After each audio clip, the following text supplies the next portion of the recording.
दोस्तों, वक्फ संशोधन कानून पर आज सुप्रीम कोर्ट में बहुत ही निर्णायक सुनवाई हुई और काफी लंबी चली ये सुनवाई। सुबह तय वक्त में सुनवाई शुरू हो गई और बहुत तगड़े तर्क दिए गए यहाँ पर सरकारी वकील तुषार मेहता द्वारा।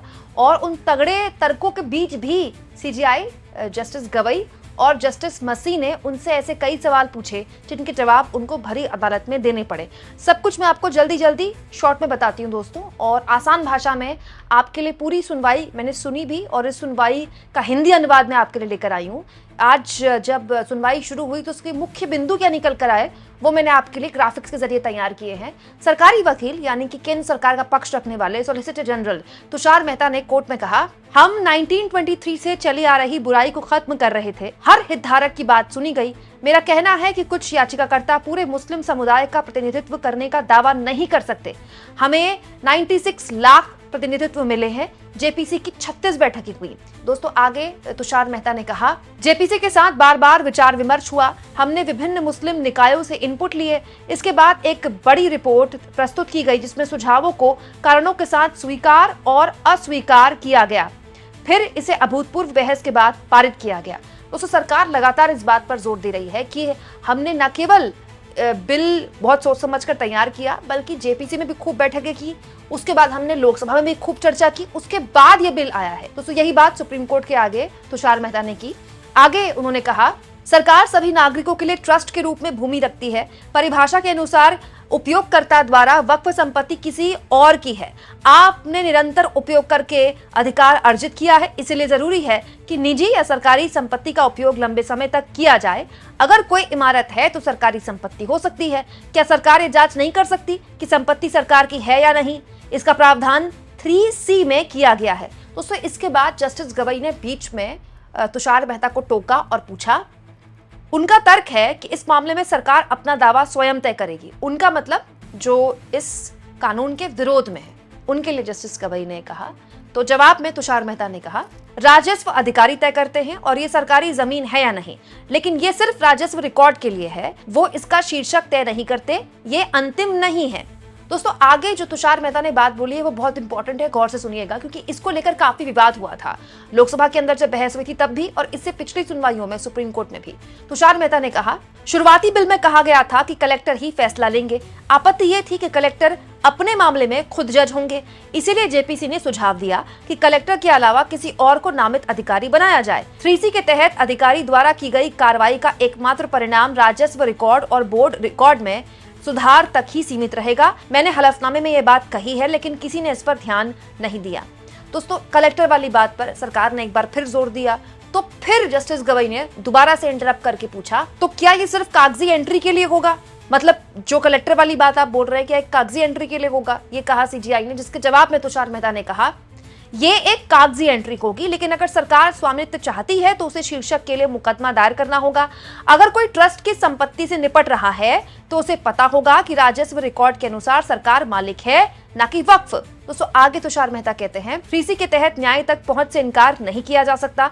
ये प्रभावित पक्ष के लिए किसी भी स्तर पर 83 के तहत वक्फ ट्रिब्यूनल से संपर्क करने के लिए खुला होगा, जो अंतिम शीर्षक बनाएगा या HC या SC द्वारा अपील करेगा। दोस्तों, HC और SC यानी कि हाई कोर्ट और सुप्रीम कोर्ट का यहाँ पर जिक्र किया गया है। आगे तुषार मेहता ने कहा, राजस्व अभिलेखों को अत्यदन करने से केवल ये सुनिश्चित होगा कि अधिकारों के अभिलेखों को सही ढंग से बनाए रखा गया है। दोस्तों, इसके बाद जस्टिस गवई ने तुषार मेहता को फिर टोका और पूछा, तो तस्वीर पेश की जा रही है वो ये है कि एक बार कलेक्टर द्वारा जांच की जाने के बाद संपत्ति वक्फ संपत्ति नहीं रह जाएगी, और एक बार जांच पूरी हो जाने के बाद पूरी संपत्ति सरकार द्वारा अपने कब्जे में ले ली जाएगी। दोस्तों, इसके जवाब में सॉलिसिटर जनरल तुषार मेहता कहते हैं, हमें स्वामित्व के लिए टाइटल सूट के लिए जाना होगा। 3C का निर्धारण अंतिम नहीं है। दोस्तों, इसके बाद बीच में आ जाते हैं जस्टिस मसी, क्योंकि दोस्तों दो बेंच ही पूरे के पूरे मामले की सुनवाई कर रही है। तो जस्टिस मसी ने सॉलिसिटर जनरल से पूछा, तो जब तक कानून का सहारा नहीं लिया जाता तब तक कब्जा ऐसे ही जारी रहेगा? जिसके जवाब में तुषार मेहता ने कहा, हाँ। तो दोस्तों, ये कहा जा सकता है कि सरकार ने अपना पक्ष उन चीजों को लेकर रखा है जो बेसिकली कपिल सिब्बल ने लगातार पिछली सुनवाई में उठाए थे। कपिल सिब्बल ने कल कई ऐसे मुद्दे उठाए थे जिसके वक्त भी सीजीआई ने ऐसे ही क्रॉस क्वेश्चनिंग की थी, जैसे आज सरकारी वकील से कर रहे हैं।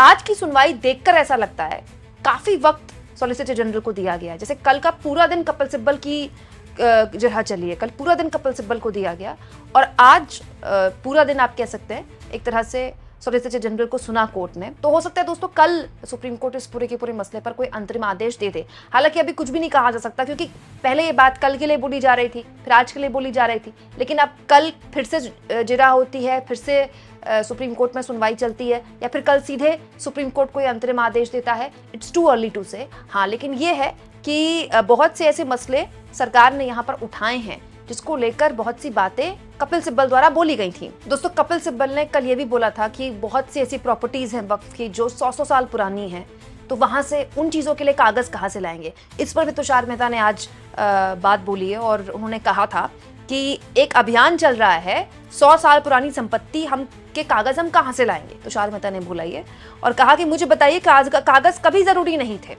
ये एक कहानी बनाई जा रही है। अगर आप कहते हैं कि वक्फ 100 साल से पहले बना था तो आप सिर्फ 5 सालों के ही दस्तावेज पेश करेंगे।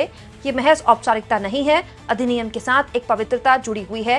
1923 अधिनियम कहता है कि अगर आपके पास दस्तावेज हैं तो आप पेश करें। तो आप कह सकते हैं तुषार मेहता मजबूती से न केवल सरकार की दलील रख रहे हैं, बल्कि ये भी बात उन्होंने बार बार आज कोर्ट में बोली कि ये जो पक्ष इस वक्फ बिल का विरोध कर रहा है, वक्फ कानून का विरोध कर रहा है, ये पूरे देश के मुस्लिम समुदाय को रिप्रेजेंट नहीं करता है। हालांकि अभी सुनवाइयां सुनकर कोई भी निष्कर्ष निकालना इट्स टू अर्ली, क्योंकि सुनवाइयों में हर पक्ष अपनी बात मजबूती से रखता है और वही बात छपती भी है, वही बात कोर्ट से बाहर भी आती है। लेकिन कोर्ट दोनों पक्षों को सुनने के बाद अपना फैसला सुनाता है और जो फैसला होगा वो भी अंतरिम फैसला ही होगा। और जिस तरह से सुनवाइयां चल रही हैं दोस्तों, ये भी मैं आपको बताऊं कि कोर्ट बहुत सीरियस लग रहा है सुनवाइयों के दौरान, क्योंकि आप देखिए शुरुआत से जब से पूर्व सीजीआई जस्टिस खन्ना के पास, उनकी बेंच के पास ये मामला आया, कहने वाले तो ये कहते हैं कि वो पहले दिन ही तैयार थे अंतरिम आदेश देने के लिए, लेकिन सरकारी वकील ने उनको रोक दिया और कहा कि मुझे 1 दिन का वक्त चाहिए। फिर अगले दिन उन्होंने अपनी बात रखी और उसके बाद अगले दिन उस वक्त के सीजीआई ने अंतरिम फैसला सुना दिया।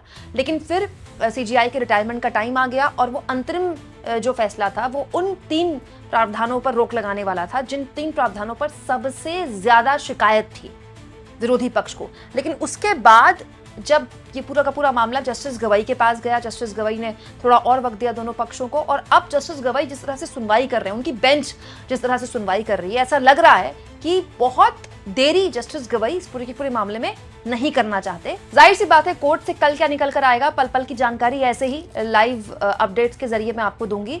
दोस्तों, आप इस मुद्दे पर क्या सोचते हैं कमेंट बॉक्स में जरूर लिखें और जितना हो सके चैनल को शेयर करें, सब्सक्राइब करें और थैंक्स और ज्वाइन। दोस्तों, ये 2 ऑप्शन है जिसके जरिए आर्थिक तौर पर भी अगर आप चाहें तो चैनल के हाथ मजबूत कर सकते हैं।